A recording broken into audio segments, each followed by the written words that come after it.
you write number 7 and the number 7 will be facing there, or you write letter P and the P will be looking like number 9. I'm like, Hadiza, you've done all this. Why are you coming here? You just have to change your children's mindset that, hey, this is it, so you're going to come down a class or 2 classes below. But most of the children go to public schools, so you have to get a lot of clothes for your children where they will wear to school.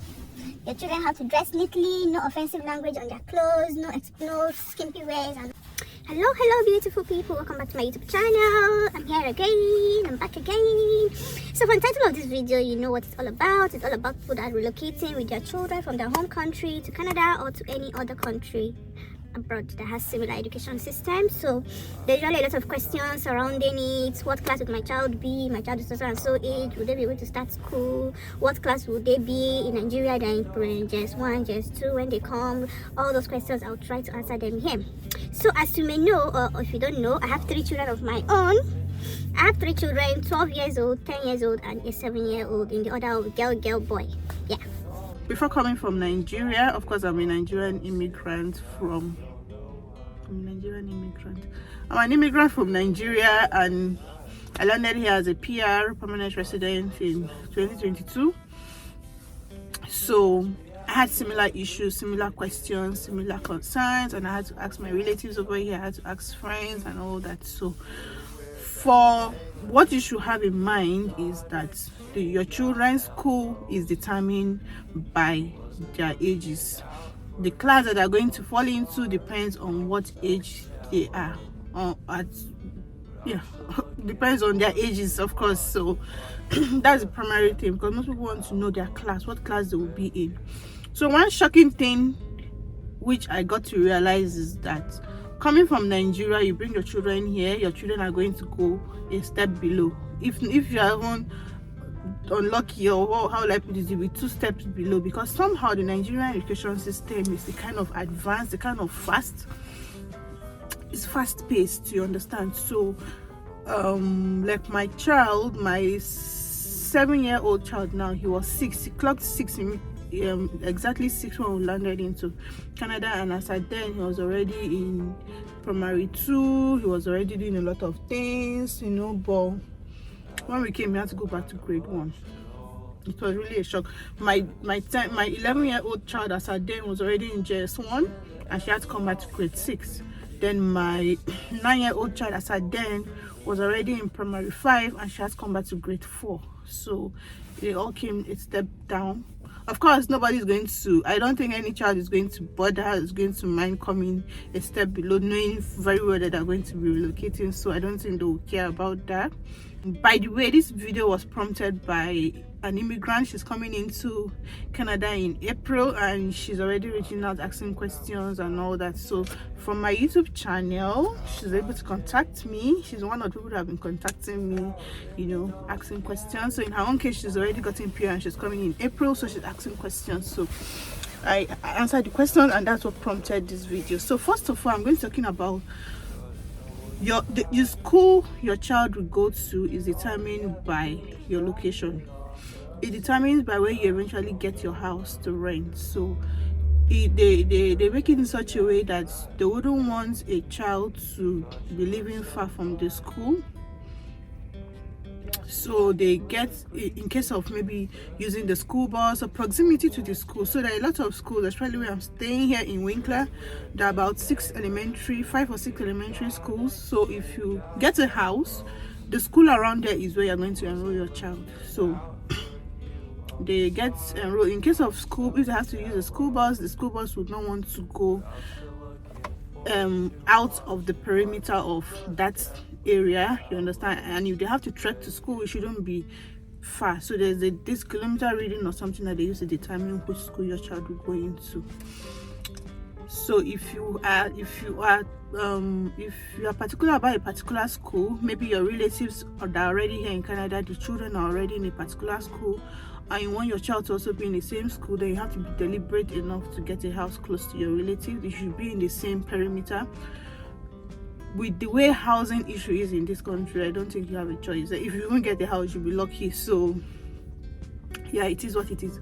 And I told her that the schools are all pretty good. They're very, very good schools, so you shouldn't like say you don't want your child to be in this school or in this school. And in all the schools you find a lot of immigrants. In fact, the immigrants are even becoming more than even the Canadians themselves. So you find out in your child's class you see a lot of nationalities, so you shouldn't even bother that your child will be the only African or the only Nigerian in the class. So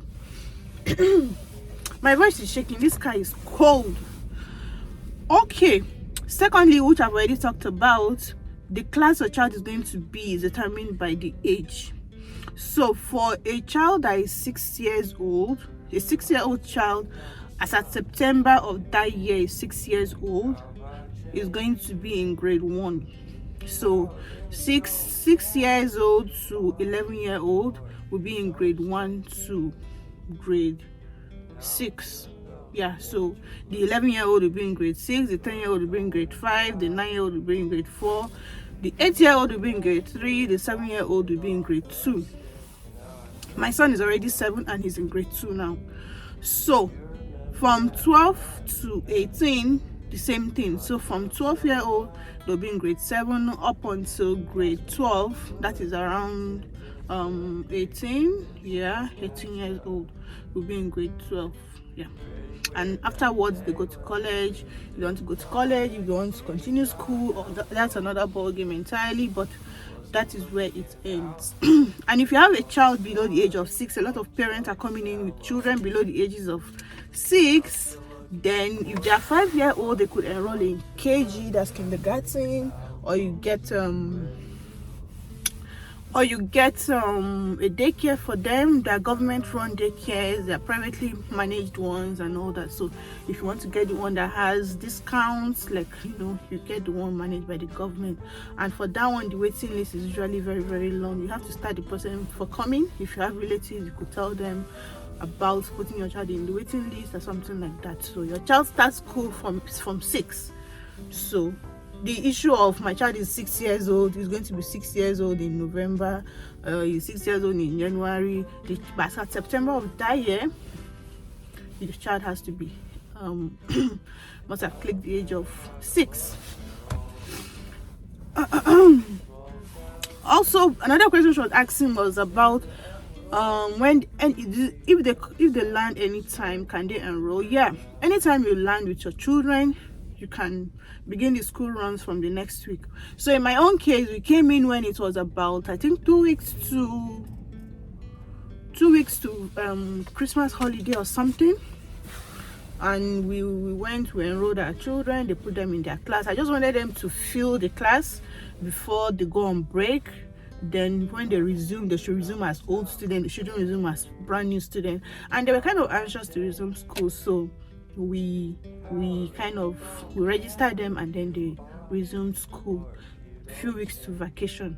So anytime you come in, you can go into the school, book appointments, and then they'll give you a time to come in with the children. They'll do a tour of the school. Then afterwards, tell you when you resume classes. They'll tell you which class they're going to be. They're going to introduce you to the class teachers. They're going to let you know 1 or 2 things. They'll ask if you need assistance or something. Yeah, the enrollment is pretty much interesting. Another thing is lunch. So that was one of the shockers for me. I didn't even bother asking until when I arrived. I just believed somehow the school was going to take care of feeding or something. But in Canada, at least in Manitoba, I don't know for other provinces, you pack lunch for your children. Yeah, you pack your lunch for your children. Though there are some schools that have little canteens or something, but I don't know. I don't give my children money. It's just once in a while, maybe they see a particular snack they want to buy, they ask me for money and I give to them. But you pack your children's school lunch. So they usually have recess, I think 2 recesses in a day. I don't know. Yeah, 2 recesses in a day. So you want to pack enough food for them depending on how they eat. So that's if you're staying in Nigeria or your home country, if you can bring a very good lunch box, all those beautiful lunch. I didn't buy. I came here and I had to buy, and it was not really what I was looking for, though I have family friends that had to order from like Amazon or something to buy very good ones. So if you're coming, please get very good one, and again, get the one that holds a lot of heat, because especially like in this weather now, you pack food that is warm, by the time children want to eat it, it's cold. My children's school, they don't have microwave. I've asked several times, they don't operate microwave to warm the food. So I try to, like today I had to pack sandwich for them. I had to make it very hot, and I now wrapped it severally in a foil paper before putting in their lunch bag, so that at least by the time they're having their lunch, it will be warm. So you have to get something that retains heat, you know, for most of the year, because even in summer you want your child to eat something warm. Of course, everybody knows education is free here. Education is free for actually the public schools. Majority of the children go to public schools, but if you want to enroll a child in a private school, fine, or in a religious school. So I think it has to be public or private, or maybe a religious school, maybe Catholic school or Islamic school. I really wanted to put my children in Islamic school because in Nigeria they're all in Islamic schools, but the community I'm in now don't have they don't have an Islamic school. So for now, yeah. So if you want your child to be in a public school, it's free. For private, do they pay? Yeah, they pay. Yeah, they pay. And for religious school or so, I think I'll make a research. I'll just put it somewhere. I'll just write it here, like the fee and all that. Also, if you want your children to use the school bus of course is free, and it has to do with proximity of your house to the school. So even if they want your school to be close to the house, it doesn't mean there's no school bus. So like in my own case, the school is actually close to my house, but because there's a highway that separates the school from my house, I think that's the reason why buses pick them. So if I have other family members too, that it's a bit far from the school, not really far, a bit far from the school, the children have to trek to school. So it all depends on the location of your house to the school. The school buses to come around, pick your kids. The school resumes the school, I was supposed to make research too. Okay, so the school, my kids are usually picked at 8:15, 8:17 a.m. and I think school starts at 9 a.m. and they close like 3 p.m. though they come home, I think 3 or 3:30 p.m. though they come home by 3:45. They're already home. So it's around that time. School starts at 9 and ends at 3. So if your children have to trek to school, they'll have to go maybe 8:30, but in my own case the children have to be early because the school bus picks them at 8:15, 8:17. In fact, it's so prompt, it's so on time. It's like the school bus is operated by a machine. That 8:14, 15 like this is already there, you know. So I don't want your child to be the one delaying other children, because other children will be ready and waiting at the same time, you know. So it all depends on the proximity of your house.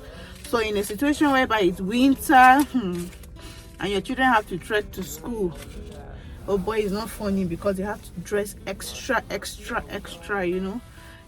So yeah, the school environment is actually less, to me, from my evaluation, is actually less stressful compared to Nigerian schools. It's much more of a fun environment for them. They learn through other means, you know, other means of learning. It's highly interactive. You even notice from the first few months your children resume school over here, they become very interactive. They are more expressive, and you know, so they learn through different ways. And it seems like your child has just come down, like education wise, from our level, because my child, my 7-year-old, I keep using him as an example. Before we left Nigeria, he was already writing numbers, getting even to 1,000. You know, he could write 3-letter words, 4-letter words. Those were where That was where he was, only for us to come back here, and then he then now started writing 1, 2, 3, 4, 5. If you even write to 10, said they'll celebrate. What is this? I now tried to like, okay, maybe we should get lesson teacher for them to keep them up to date.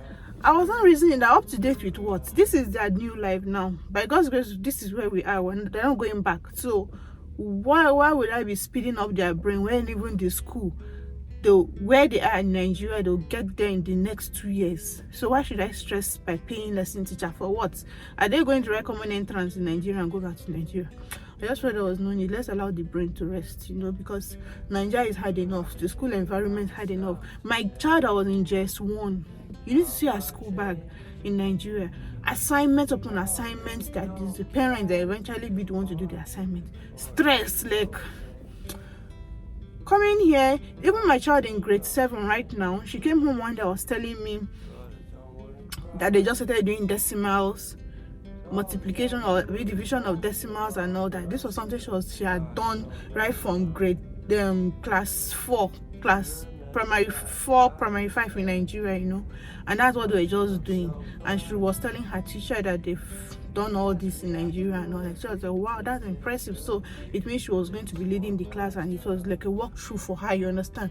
So it kind of bring your child down backward, like, and automatically that child will just align. Because now my child, because my 7-year-old now, somehow he just aligned to his current level. You write number 7 and the number 7 will be facing there, or you write letter P and the P will be looking like number 9. I'm like, Adeza, you've done all this. Why is your brain coming back?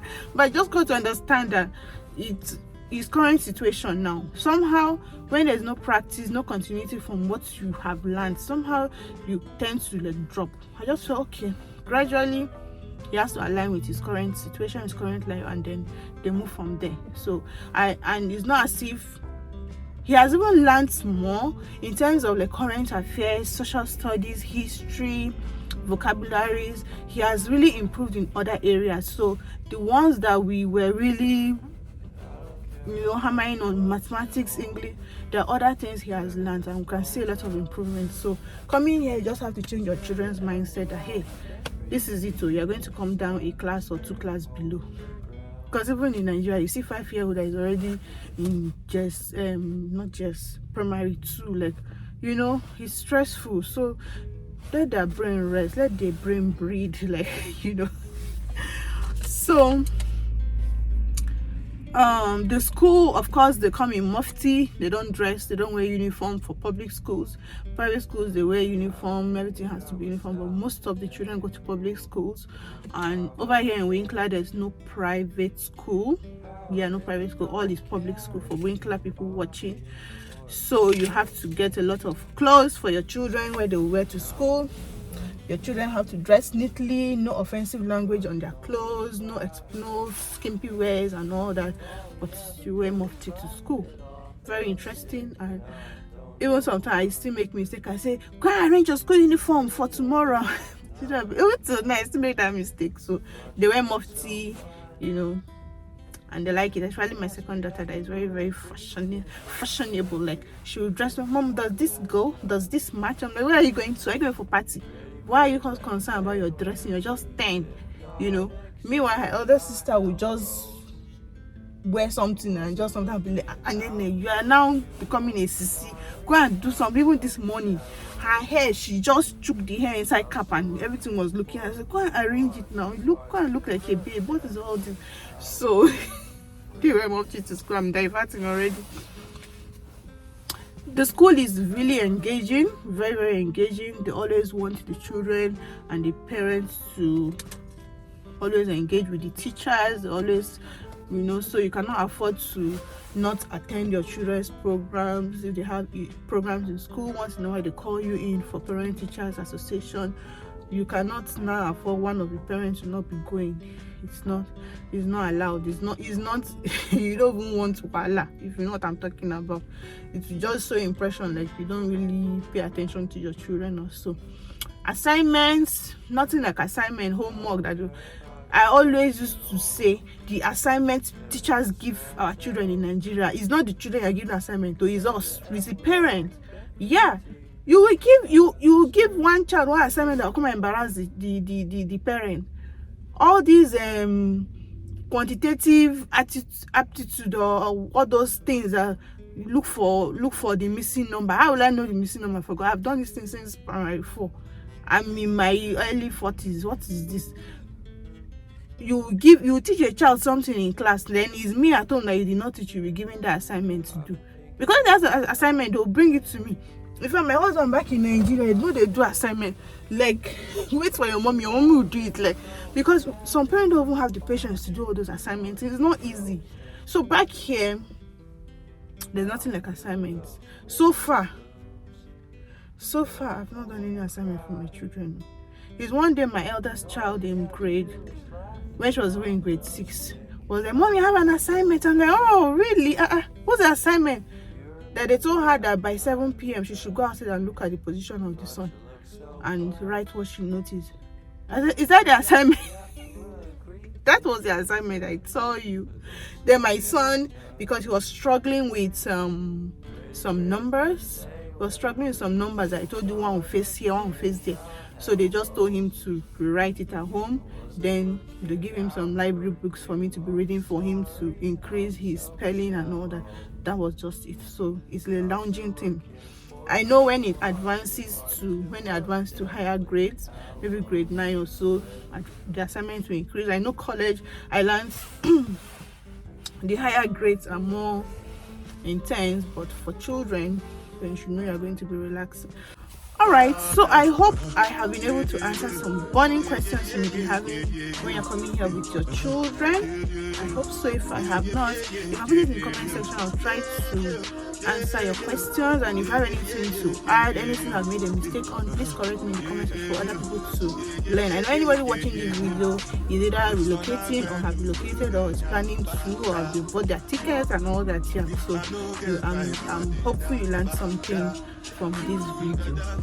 So please like this video, please like this video so that YouTube recommend it to other people. If you don't like it, YouTube will feel nobody likes this video, let's not recommend it to anybody. So please like this video. If you're yet to subscribe, please subscribe because I give please subscribe because I give content on immigration, on various things on my life, so you would want to benefit from my videos. I'm distracted. I just saw someone in Nigeria passing by.